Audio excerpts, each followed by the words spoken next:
உடனே இங்க காங்கிரஸ் கட்சியில் ஒரு புதுசாக தலைவர் வந்திருக்கிறார். பார்த்தா மடிச்சு சட்டையை மடிச்சு விட்டு நாங்கள் ராணுவத்தை பார்த்துட்டோம்,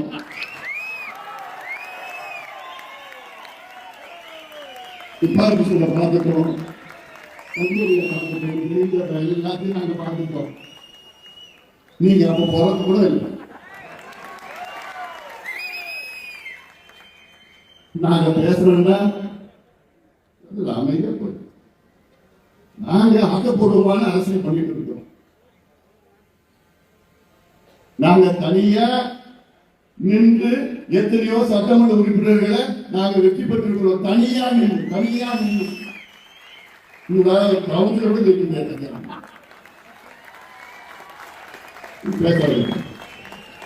அங்க கர்நாடகாவில் டி.கே. சிவகுமார் வந்து குழந்தையை கிள்ளி விடுவாராம்.